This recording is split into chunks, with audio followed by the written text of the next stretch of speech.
Well, last night I think. Yeah, I did. Put everybody keep talking about it. Like, what happened to Kamala? You see the turkey neck? 3 weeks ago, she was, everybody says she's hung over, but that don't make your neck turn into that.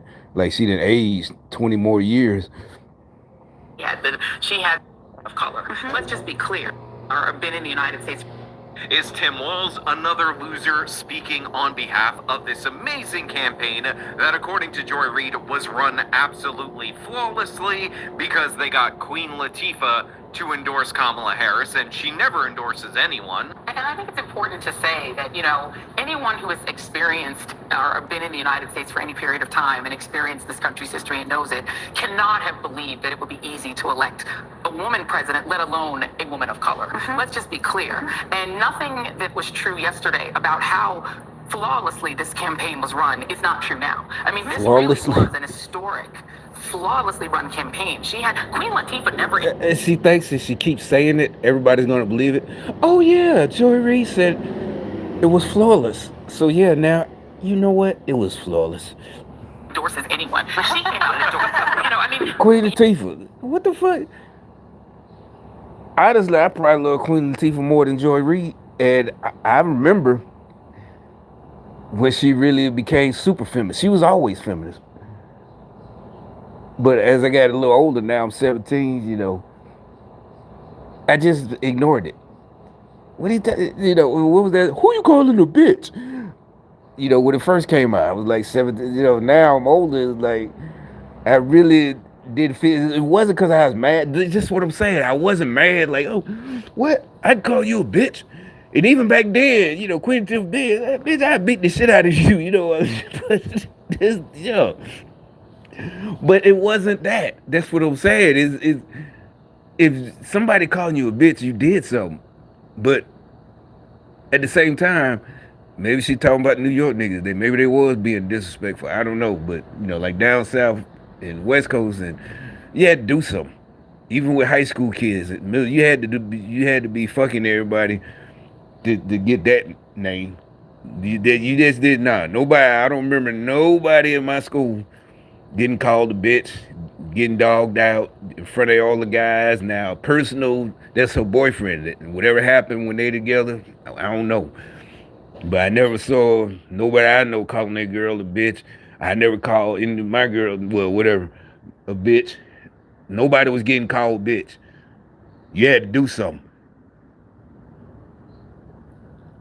And even back then, even if she was, if she was a hoe, she wasn't your girl. So there's no reason to call her a bitch. You don't give a fuck what she doing. Nah, serious. Is that misogyny? She's giving it away freely to everybody else. You the fool that's probably gonna end up smoked because you fell in love with her. And the other dudes go to, or you might challenge them and blame them, and she's the one letting them do what they want to her. So yeah, nobody's calling them bitches. Nobody. So yeah, so the song I didn't like it way back then. You look it up in whatever album was on. And then another thing is like Queen Latifah got to do what she wanted to do. A rapper, TV actress, movie actress,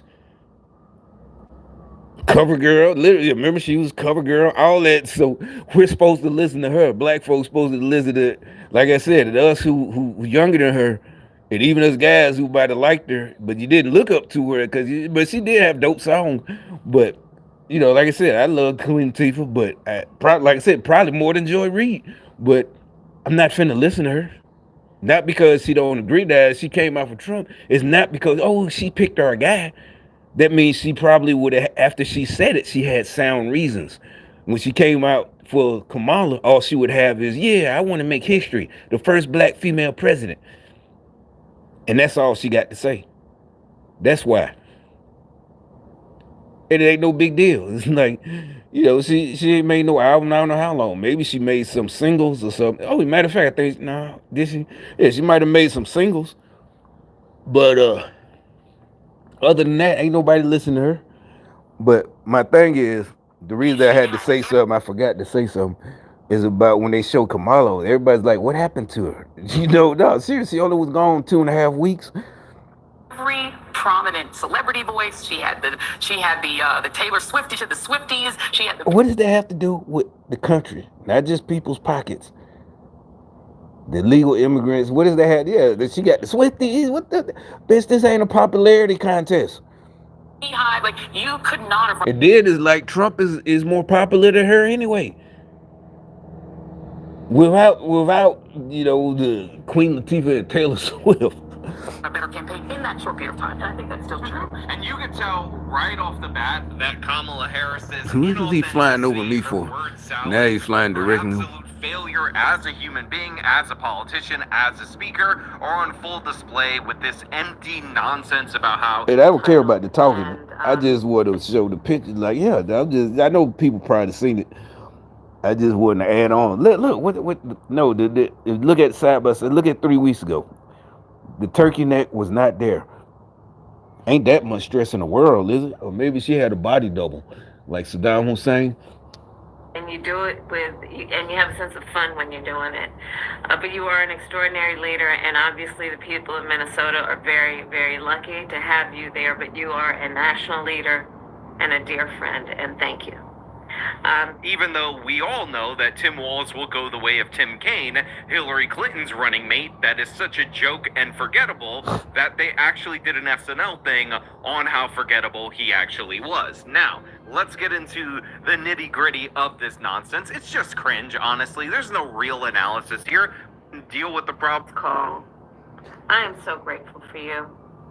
And I'm so thankful to you. So one of the other things that I find hilarious now about the part this is the body. But for me, all of is that what did this show? That he was going to vote for repeatedly. Again, once you pick up on these kind of subtle indicators, you can't unsee them. And I would love for the behavioral panel to analyze this, to break this down, because Kamala Harris is often described as well, he didn't show. Did he show the whole thing? Really showed her things. And well, show the rest.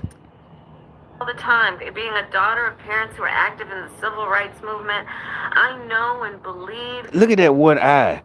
Everybody seen that? The drunk uncle or the drunk auntie? Come here, y'all. Y'all listen. You know how they breathing on everybody with that alcohol? It ain't even Thanksgiving yet. Look at that one eye, the sleepy eye. She didn't hit that Thunderbird. She said, fuck it. She got the money because they stole all that money. She got the money for the good stuff. But she went back to her days with Willie Brown and Montel Williams. She went and got some Thunderbird or some Wild Hours Rose. That the best movements that are about progress in our country mean that it's leaders that we are dedicated to the coalition, to bringing people together that seemingly have nothing in common. I mean, again, the fact that anyone was surprised that this woman lost the presidential race against Donald Trump is where's the power part? For this shortened campaign, I find to be an asinine proposal. In addition to that, they blew not just $1 billion as previously during the election. But it's good work. It's good work. Yeah, see? Joy, yeah. Look, come on, man. Don't that seem like Eddie Murphy's joke? What he's talking about is drunk auntie, Aunt Bunny, that fall out of steps, she get drunk and fall. It's good. It's good. Everybody, like they say, everybody got that drunk that talk at Christmas. They had too much eggnog or rum cake. It's good. It was good. You did good. Her brother, that's your uncle. But it's a lot of them. Like back in the day when we was real little kids, there was a lot of them still alive. They because they was probably like in the early '80s. They was Kamala age.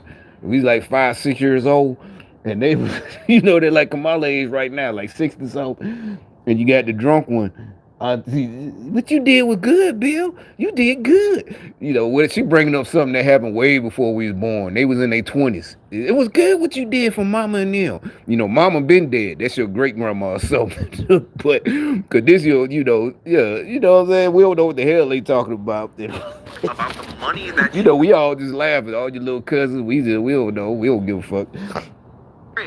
During the election, and how it was record-breaking amounts of money when she incinerated that money. And our understanding that the strength of our country will be a function of our willingness to put in the work. She been drinking that Thunderbird. Come here. You know I love you. I love you. Come here, Nisa. Come here, Nisa. Come here. You know you are. Yes, Auntie. You know, and don't let nobody take your power. You know?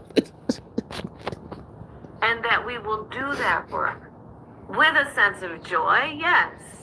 With a sense of work ethic and understanding it's going to be hard, but it's good work. It's good work.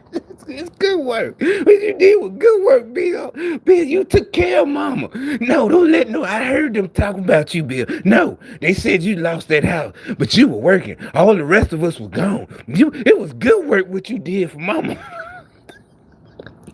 That shit was back in the 1950s. They was in their 30s.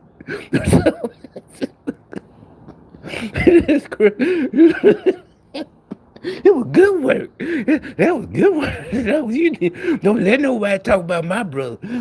Auntie, sit down, sit down. No. Yeah, now she can be auntie. Yeah, before she tried to be like, nah. But now we see what she.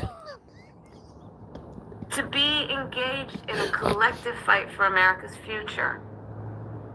And it means so much to me and to Governor Walz that you knocked on doors, you called friends, you called in favors.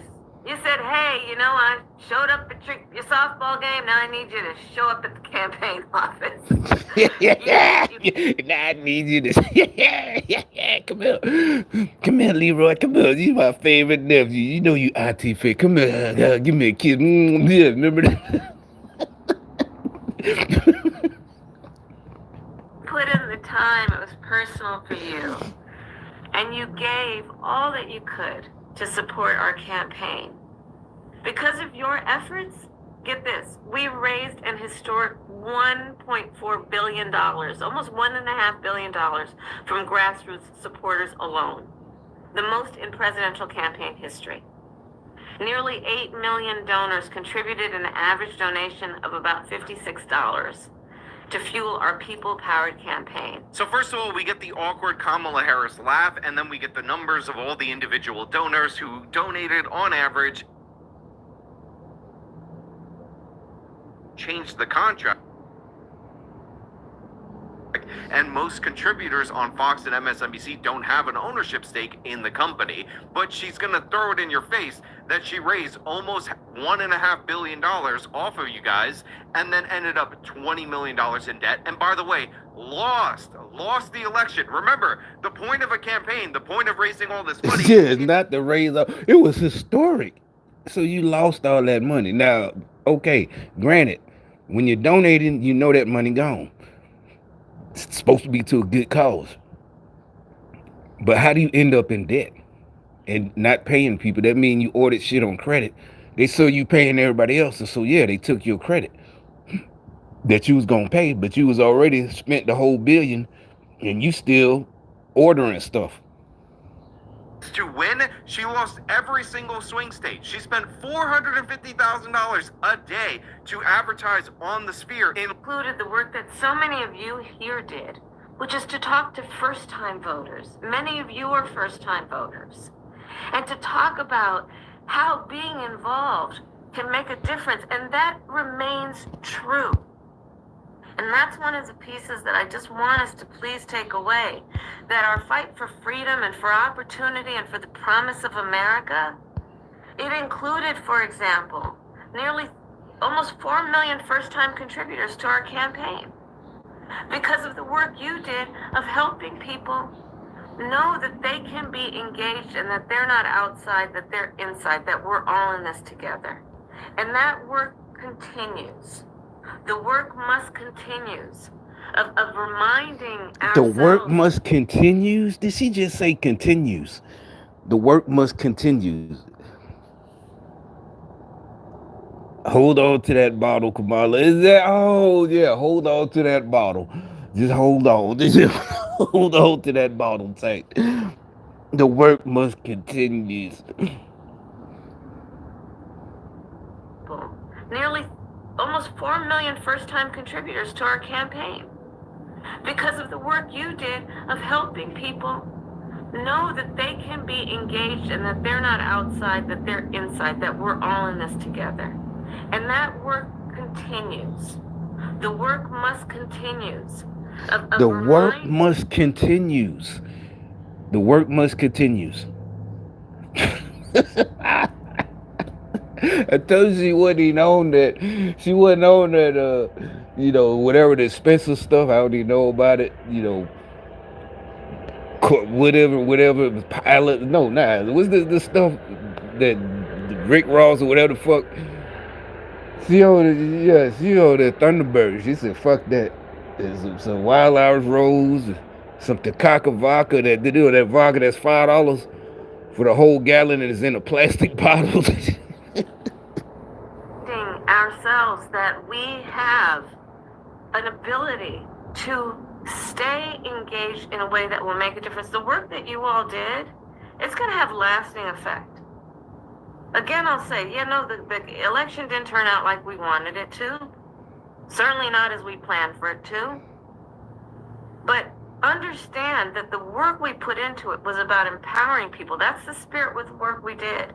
Our spirit and our work was about saying that it is a strength that we each have to lift people up, as opposed to beating people down.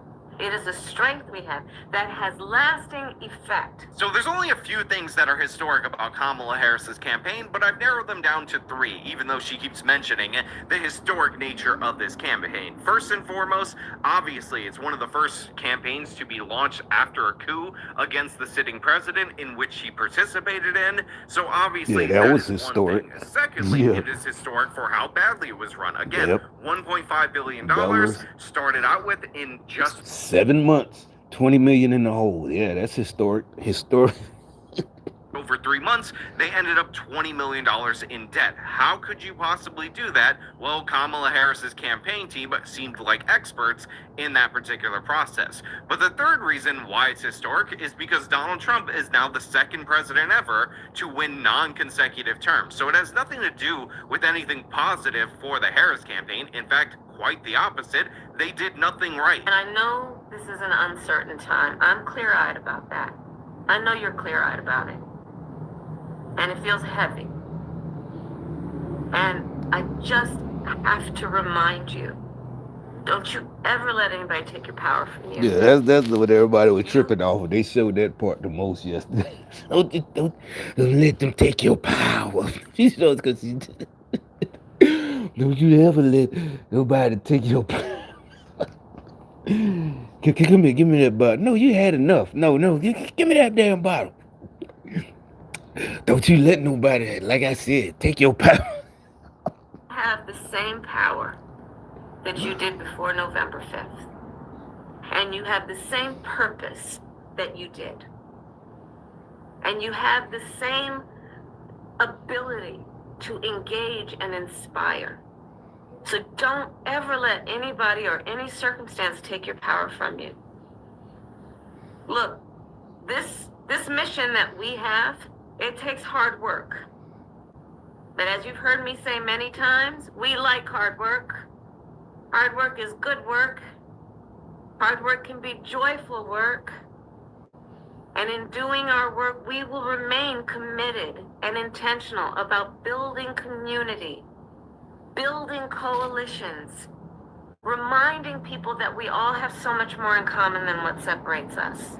We will be armed with the faith and the fuel that tells us what is possible and then drives us to achieve it. So Kamala Harris, close to the end of this, goes on this rant about not letting them take your power from you. Don't lose your power. But the thing is, you lost the election. The Democrats are out of power. They did take your power. The voters took your power because you were clearly and obviously misusing it. And she also adds in how much they love hard work and they care about hard work. And I just would want to point out that one of the reasons why Kamala Harris didn't have policies for over 6 weeks after she stole the nomination from Joseph R. Biden is because as vice president, apparently her and her advisors, despite Joe Biden's age, never once considered what their agenda would be if Joe Biden were to die or leave office due to something. They never thought about what they were in favor of. They never put in the work as the vice president. And one of the funniest things about this is that every single time they choose a vice president, the presidential candidate goes on stage and says, well, the reason why I chose this person is because I know that they would be ready at a moment's notice to assume the office of the presidency. Kamala Harris completely disproved that notion. She was not ready, not prepared, had no vision, no agenda, and they essentially put out a bunch of focus-tested policies, tried to eradicate her past history because it was so unpopular, because she was an empty vessel, a nothing candidate, didn't put in any hard work at all whatsoever. So yeah, this speech is embarrassing. This is like, hey, we're still gonna make it to the other side of the Atlantic as the Titanic is sinking, after it's already sunk. Yeah, that's what I think he got that from. I'm not sure. Remember I said that, but I already showed y'all. I even showed y'all. I ain't just tell you where I got it from. I showed y'all. You know, somebody made that comment. You can't right a ship if it's at the bottom of the ocean. You know, we need to right this. We need to turn the ship around. We need this. Like y'all ship is at the bottom of the Atlantic or the Pacific or wherever you at in the world. Your ship is at the bottom of it. Whatever ocean on the 7 seas you was in, you're at the bottom.